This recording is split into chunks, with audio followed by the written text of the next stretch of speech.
ബഹുമാനമുള്ള പണ്ഡിതന്മാരെ, മുഅ്മിനീങ്ങളെ, മുഅ്മിനാത്തുകളെ, അസ്സലാമു അലൈക്കും വറഹ്മത്തുള്ളാഹി വബറകാതുഹു. സുദീർഘമായ വാഴോ ഉപദേശം ചെയ്യാൻ ഉദ്ദേശിക്കുന്നില്ല. അതിൽ അറിവും കഴിവും എന്നില്ല. എന്നാലും ഈ മജ്ലിസിൻ്റെ ബഹുമാനം കൊണ്ട് നമ്മളെല്ലാവരും എല്ലാ ഹലാൽ ഉദ്ദേശവും അല്ലാഹു പൂർത്തീകരിച്ച് തരുമാറാകട്ടെ. ബഹുമാനമുള്ള മുഅ്മിനീങ്ങളെ, ഇന്ന് എല്ലാ സ്ഥലങ്ങളിലും ഹബീബായ മുസ്തഫ മുഹമ്മദ് സല്ലല്ലാഹു അലൈഹി വസല്ലം തങ്ങളുടെ സലാത്തും ദിക്റും എല്ലാം നടന്നുകൊണ്ടിരിക്കുകയാണ്. ഈ ലോകം തന്നെ സൃഷ്ടിക്കാൻ കാരണമായ ഹബീബായ മുസ്തഫ മുഹമ്മദ് സല്ലല്ലാഹു അലൈഹി വസല്ലം തങ്ങളുടെ സലാത്താണ്. എത്രയോ അമ്പിയാക്കന്മാർ, ഔലിയാക്കന്മാർ ഇവിടെ കഴിഞ്ഞു പോയി.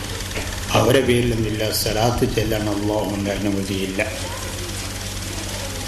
എന്നാൽ ബഹുമാനമുള്ള മുഅ്മിനീങ്ങളെ, അല്ലാഹുവിൻ്റെ റസൂലിൻ്റെ മത്, സലാത്തിൻ്റെ മത്, അല്ല ദിക്റിൻ്റെ മതിൽ, അത് പറഞ്ഞു തീർക്കാൻ സാധ്യമല്ല. അത് ഈ ഉള്ളവനും അതിനും സാധ്യമല്ല. അതുകൊണ്ട് ഞാൻ വളരെ ചുരുക്കി പറയുകയാണ്, ഈ കാലഘട്ടത്തിൽ വളരെ ഒരു മോശമായ ഒരു അന്തരീക്ഷമാണ്. മറിച്ച് ഒരു നിലക്കെന്താണ് പുരോഗമിച്ചുകൊണ്ടിരിക്കുകയുമാണ്. എന്നാൽ ഈ പുരോഗമനെല്ലാം വന്നിൽ നമ്മളെന്താണ് സമ്പത്തിലാണ്. എല്ലാ ഐശ്വര്യവും കാര്യമെല്ലാം നമ്മൾ ഓരോ സംഗതികൾ എന്താണ് ഐശ്വര്യം ഞാൻ അല്ലാഹു തന്നെ.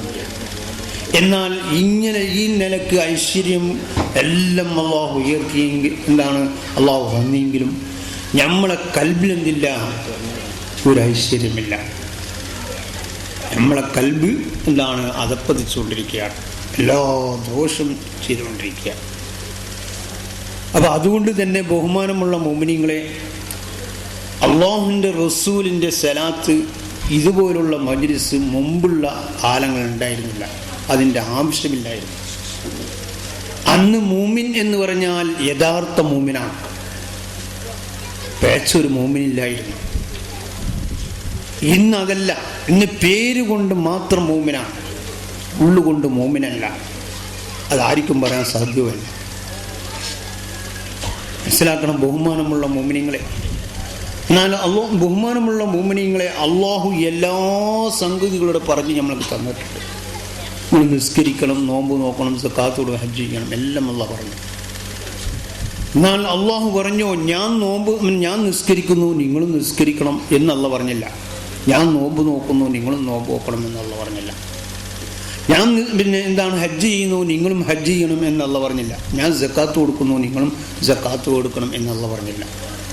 എന്നാൽ അല്ലാഹു സുബ്ഹാനഹു തആല ഒരേ ഒരു കാര്യത്തിലാണ് പറഞ്ഞത്. ഈ ലോകം സൃഷ്ടിക്കാൻ കാരണമായ ഹബീബായ മുസ്തഫ മുഹമ്മദ് സല്ലല്ലാഹു അലൈഹി വസല്ലം തങ്ങൾ എന്താണ് തങ്ങളെ പേരിൽ ഞാനും എൻ്റെ മലായിക്കത്തുകളും എന്താണ് സലാത്ത് ചെല്ലുന്നുണ്ട്. അതുകൊണ്ട് മൂമിനീങ്ങളായ, അപ്പം മൂമിനീങ്ങളോടാണ് കിതാബ്. മൂമിനീങ്ങൾക്ക് സാധിക്കൂ, മൂമിനീങ്ങൾക്ക് ആ മജ്ലിസിൽ ഇരിക്കാൻ സാധിക്കുകയുള്ളൂ. മൂമിനല്ലാത്തവർക്ക് ആ മജ്ലിസിൽ ഇരിക്കാനോ സലാത്ത് ചെല്ലാനോ സാധ്യമല്ല എന്നുള്ള തെളിവാണ്. അപ്പം അല്ലാഹുവിൻ്റെ റസൂലിൻ്റെ പോരിശ അത്ര മാത്രമാണ്. അതിൽ കൂടുതൽ അപ്പുറം പിന്നെ ആലോചിക്കേണ്ടതില്ല.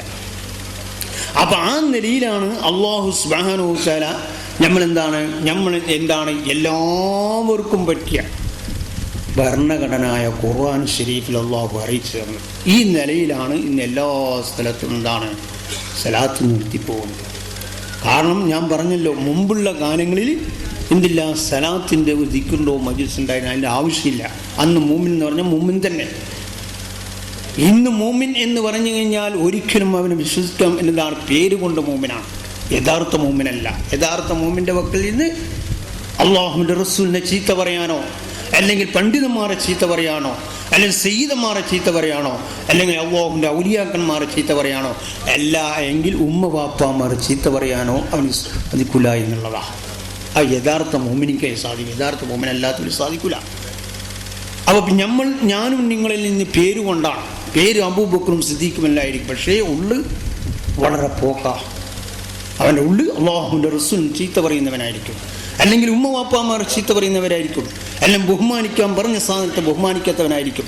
അവൻ ഒരിക്കലും മോമിനല്ല, അവൻ എന്താണ് ആ നരകത്തിൻ്റെ അവകാശിയാണ്. അപ്പം അപ്പം അതുകൊണ്ട് ബഹുമാനമുള്ള മോമിനിങ്ങളെ, അപ്പം അല്ലാഹുവിൻ്റെ റസൂലിനെ എന്താണ് അങ്ങേയറ്റം സ്നേഹിച്ചു കൊള്ളണം. സ്വന്തം ഉമ്മയെക്കാളും സ്വന്തം ബാപ്പയെക്കാളും സ്വന്തം മക്കളെക്കാളും സ്വന്തം ഭാര്യമാർക്കാളും അങ്ങേയറ്റം അല്ലാഹുവിൻ്റെ റസൂലിനെ എന്താണ് അവൻ സ്നേഹിച്ചെങ്കിൽ മാത്രമേ അവൻ യഥാർത്ഥ മോമിനാവുള്ളൂ എന്നുള്ളതാണ്. അപ്പോൾ അബൂബക്കർ ആയതുകൊണ്ട് മോമിനായിക്കൊള്ളുന്നില്ല. വലിയ താണി വെച്ചത് കൊണ്ടോ തലയിൽ കെട്ടിയത് കൊണ്ടോ മോമിനാവില്ല. ഞാൻ വലിയ ഷെയ്ഖാണ് എന്ന് പറഞ്ഞതുകൊണ്ട് മോമിനാവില്ല. ഞാൻ വലിയ സെയ്ദാണ് എന്ന് പറഞ്ഞതുകൊണ്ടും അതൊന്നും നടക്കൂല. ബഹുമാനമുള്ള മോമിനിങ്ങളെ ആലോചിച്ചു കൊള്ളണം. നമ്മളെ ഈമാൻ നഷ്ടപ്പെട്ടുകൊണ്ടിരിക്കുകയാണ്. ഞാൻ പറഞ്ഞല്ലോ, അള്ളാഹുവിൻ്റെ റസൂല് പറഞ്ഞു എന്താ, ഞാൻ ദാരിദ്ര്യത്തെ ഭയപ്പെടുന്നില്ല എങ്കിലും ഐശ്വര്യമാണ് ഞാൻ ഭയപ്പെടുന്നത്. അതാണ് നമ്മൾക്ക് ഇന്ന് പറ്റിയ അപകടം. ഐശ്വര്യമാണ് ഈ നിലക്കെല്ലാം നമ്മളെ എത്തിച്ചത്. പണം കൂടുമ്പോൾ സയ്യിദിനെ ചീത്ത പറയാ, അള്ളാഹുവിൻ്റെ ഔലിയാക്കന്മാർ ചീത്ത പറയാ, അള്ളാഹുവിൻ്റെ റസൂലിനെ ചീത്ത പറയാ. ഇതാണ് നടന്നുകൊണ്ടിരിക്കുന്നത്.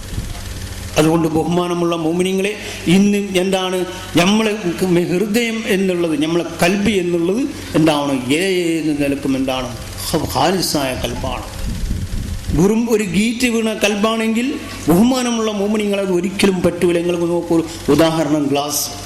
ആ ഗ്ലാസ്, നിങ്ങൾ നോക്കുന്ന ഗ്ലാസ് കുറേ ഗീറ്റിങ് അങ്ങനെ ഇട്ട് അതൊന്നിനും പറ്റുമോ? അതങ്ങ് വലിച്ചെറിയും. എന്താ കാരണം? ഗ്ലാസ് പറ്റൂല, കാരണം അതിന് ഗീറ്റുണ്ട്. ഇതേപോലെയാണ് മനുഷ്യൻ്റെ കൽബ്. മനുഷ്യൻ്റെ കൽബ് ഖാലിസായ കൽബ് അല്ലെങ്കിൽ ഫിത്നയും ഫസാദും ഹസദും കിബറുമാണ് അവൻ്റെ കൽബെങ്കിൽ, ആ ഗീറ്റാണ് അവൻ്റെ കൽബെങ്കിൽ അത് നരകത്തിൻ്റെ അവകാശിയാണ്. അത് വലിച്ചെറിയേണ്ടി വരും. അതാണ് അതിൽ പറ്റിയത്. അതാണ് ഇന്ന് കണ്ടുകൊണ്ടിരിക്കുന്നത്. ഓരോ മനുഷ്യന് അള്ളാഹു ഒന്നിലേക്ക് വലിച്ചെറിയുന്നത് കൊണ്ടാണ്, അവൻ്റെ കൽബ് ശുദ്ധിയില്ലാത്തതുകൊണ്ടാണ്. മനസ്സിലാക്കണം ബഹുമാനമുള്ള മോമിനിങ്ങളെ. അതിൽ ശുദ്ധിയാനുള്ള ഒരേ ഒരു വഴിയാണ് അള്ളാഹുവിൻ്റെ റസൂൽ ഇവിടെ കാണിച്ചു തന്നത്. നിസ്കാരം, നോമ്പ്, സക്കാത്ത്, ഹജ്ജ്, പുറമേ സലാത്തും ദിക്റും. വെറും ഒരു സലാത്ത് കുറേ കള്ളന്മാർ ഇപ്പോൾ ഇറങ്ങിയതുണ്ട്. സലാത്ത് മാത്രം മതി, നിസ്കാരം അത് എന്താണ് നരകത്തിൻ്റെ അവകാശിയാണ്. അത് യഥാർത്ഥ നരകത്തിൻ്റെ അവകാശിയാണ്. വെറും ഒരു സലാത്ത് മാത്രം മതി എന്ന് വരുന്ന ഒരു വിഭാഗം, വെറും ദിക്ർ മാത്രം മതി പറയുന്ന ഒരു വിഭാഗം, ഈ വിഭാഗം നരകത്തിൻ്റെ വഴിയിലേക്ക് എത്തിക്കുന്ന വിഭാഗമാണ്. വളരെ ശ്രദ്ധിക്കണം ബഹുമാനമുള്ള മോമിനിങ്ങളെ. അള്ളാഹുവിൻ്റെ റസൂല് എന്ത് കാണിച്ചോ, എന്ത് നിരോധിച്ചോ, കാണിച്ചത് നമ്മൾ അന്നിലക്ക് നമ്മളെ കൽബ് കൊണ്ടുവന്നു കഴിഞ്ഞാൽ, നിരോധിച്ചത് അള്ളാഹു അന്നിലക്ക് എന്താണ് നമ്മൾ നിരോധിച്ചു കഴിഞ്ഞാൽ നമ്മളെന്താവും ആ സ്വർഗത്തിൻ്റെ അവകാശിയായിരിക്കും. അല്ല എങ്കിൽ നരകത്തിൻ്റെ അവകാശിയായിരിക്കാൻ നമ്മൾ. അതാണ് അള്ളാഹുവിൻ്റെ റസൂല് നേരത്തെ നമ്മളോട് പറഞ്ഞു തന്നത്. എന്താ, 73 വാർഷികമിൽ 72 നരകെടുത്തെന്ന് പറഞ്ഞ കാരണം അതാ. വെറും ഒരു ജമാഅത്തെ ഇസ്ലാമിയോ വഹാബിയോ മൗദിയോ അത് നേരത്തെ പെട്ടതാണ്.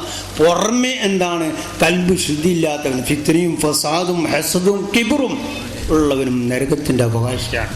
അത് വലിയ തിരക്കിട്ടുകൊണ്ടോ, ഞാനിവിടുത്തെ ഖാദിയാണ്, ഞാനിവിടെ പിന്നെ മുദരിസാണ്, ഞാനിവിടുത്തെ ഖത്തീബാണ് എന്നൊന്നും പറഞ്ഞുകൊണ്ടൊന്നും അവിടെ ഒഴിവാവില്ല.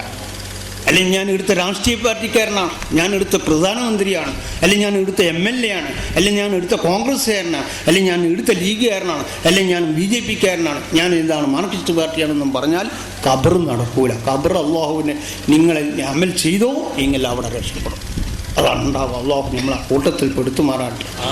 ബഹുമാനമുള്ള മോമിനിങ്ങളെ, അപ്പോൾ ആ നിലയാണ് ഇന്ന്. മാത്രമല്ല ബഹുമാനമുള്ള മോമിനിങ്ങളെ, ഇന്ന് നമ്മളുടെ എന്താണ് ഈമാൻ തെറ്റിക്കുന്ന നിലക്കുള്ള എല്ലാ യന്ത്രസ്വാമികളും വരെ വന്നുകൊണ്ടിരിക്കുകയാണ്.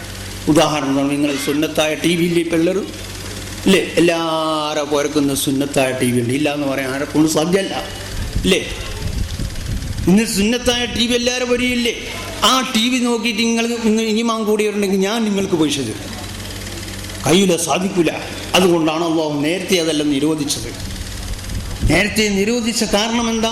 നമ്മളെ കൽബിലേക്കെല്ലാം പോവും. നമ്മളെ കൽബിനോ എന്താണ് ആ നിലക്ക് പോയതുകൊണ്ട് നമ്മൾ ഈമാൻ തെറ്റിപ്പോവും എന്നുള്ള നിലക്കാണ് ആ നിലക്ക് പറഞ്ഞു തന്നത്. എന്നല്ലാതെ നിങ്ങൾ TV നോക്കാതെ കൊണ്ടൊന്നല്ല. ഈമാൻ നഷ്ടപ്പെട്ടു യാതൊരു സംശയമായിരിക്കും വേണ്ട. അതേ യന്ത്രസ്വാമികളും ഇപ്പം എന്താണ് ഇബ്ലീസ് മുഖം കണ്ടുപിടിച്ചില്ല. അള്ള പിടിച്ചതല്ല കേട്ടോ, അള്ള കണ്ടുപിടിച്ചതിന് യാതൊരു ഇതുമില്ല. ഇപ്പം ഉദാഹരണത്തിന് സൂര്യൻ റബ്ബിൻ്റെ കഥയിൽ നടക്കുന്നതാണ്, അത് അള്ളാഹു കണ്ടുപിടിച്ചു. ആ സൂര്യന് വല്ല താറാറുണ്ടോ നടക്കുന്നതിനോ? അത് ഇങ്ങനെ ഉദിക്കുന്ന ഒരു താറാറ്, അത് മനുഷ്യനാണ് സൃഷ്ടിക്കെങ്കിലോ? അത് ഗവൺമെൻറ് കയ്യിലാണെങ്കിൽ കോൺഗ്രസ്സുകാരന് പറയും ഇന്ന് ഉദിക്കണ്ടെന്ന്, ഇപ്പോൾ ലീഗുകാരനെ പറയും നാളെ ഉദിക്കണമെന്നെല്ലാം പറയും. അപ്പം എന്താ? അത് അള്ളാഹു വെച്ച സാധനം, അതിന് കേടില്ല.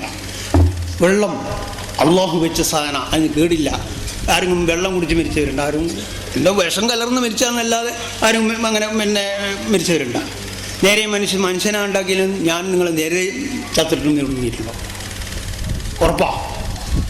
ഗവൺമെൻറ് ഇപ്പം ആ വെള്ളം കണ്ടുപിടിച്ചില്ലെങ്കിലും നേരത്തെ ഒരെണ്ണം മരിച്ചിട്ടുണ്ടോ? ഇങ്ങനെ ഓരോ സംഗതികളും എന്താണ് അള്ളാഹു വെച്ച സാധനത്തിൽ ഒരു കേടില്ല. നേരെ മറിച്ച് ബഹുമാനമുള്ള മോമിനിങ്ങളെ മനുഷ്യനായ എന്താണ് മനുഷ്യൻ എന്താണ് ഇബ്ലീസ് മുഖേന കാണിച്ചു കൊടുത്ത സാധനമാണ് TV. ഇത് മനുഷ്യൻ കണ്ടുപിടിച്ചതാ. അതുകൊണ്ട് തന്നെ ആ നിലയ്ക്ക് ഈമാൻ നഷ്ടപ്പെട്ടുകൊണ്ടിരുന്നു. ഇപ്പോൾ ഒരു സുന്നത്തായ TV കൂടി, ഒരു സുന്നത്തായ സാധനം കൂടി ഇറങ്ങിയിട്ട് എന്താ അറിയുമോ? മൊബൈൽ. അതെല്ലാവരുടെ കയ്യിലുണ്ട്. സുന്നത്തായ മൊബൈലാണ്. സുന്നത്തായ മൊബൈലിൽ നിന്ന് ഇറങ്ങിയിട്ടുണ്ട്. ആ സുന്നത്ത് പിന്നെ ബഹുമാനമുള്ള പറയുന്ന തങ്ങളുടെ കയ്യിലുണ്ട്, ഇല്ല എന്നല്ല. അള്ളാഹു നമ്മളെ കാത്തു രക്ഷിക്കുമാറാട്ടെ. വളരെ അപകടം പിടിച്ച സാധനമാണ് മൊബൈൽ. ഇനി കുറച്ചും കൂടി നാളുകൾ അങ്ങോട്ട് പോയി കഴിഞ്ഞാൽ പിന്നെ എന്താണ് മൊബൈലിലെ ചെറുപ്പക്കാരുണ്ട്.